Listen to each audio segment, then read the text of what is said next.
সম্মানিত ভিউয়ার্স, আসসালামু আলাইকুম। বরাবরের মতোই আমি মোহাম্মদ রাসেল আপনাদের সামনে আবার হাজির হয়েছি আরেকটি নতুন ফ্রেজ নিয়ে।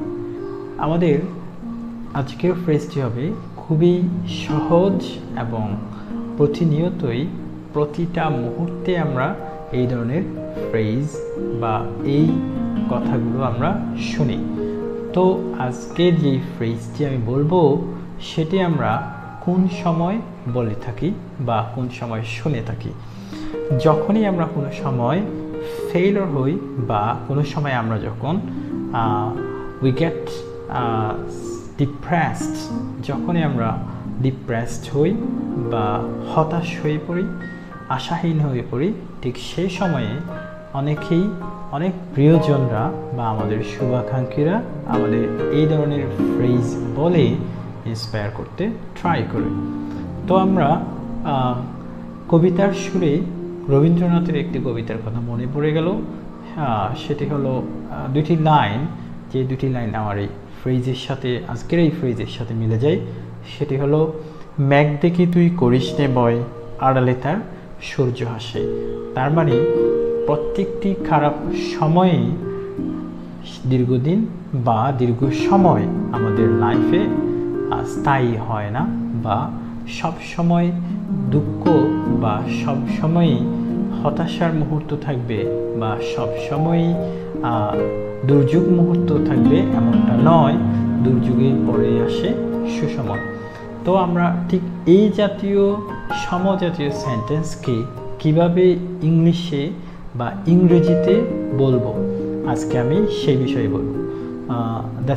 The phrase you need to say with matching with the same line, like I said a few minutes ago, it is every cloud has a silver lining.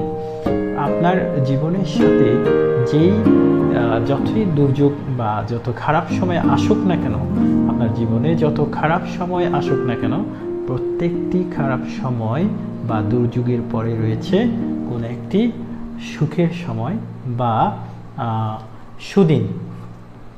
তো যদি আমরা কাউকে দেখি কেউ ডিপ্রেসড হয়ে গেছে, বা কেউ অনেক বেশি ভেঙে পড়েছে, বা কেউ একদম মনে হচ্ছে যেন সামনে কোনো আর সফলতার চিহ্নই নেই, there is completely depressed and upset, ওই সময়ে আমরা এখন থেকে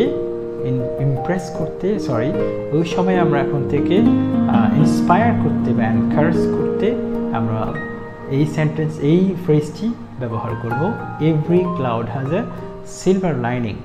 এখন আমরা কিভাবে এই ফ্রেজটি সেন্টেন্সে জুড়ে দেব, সেটি হচ্ছে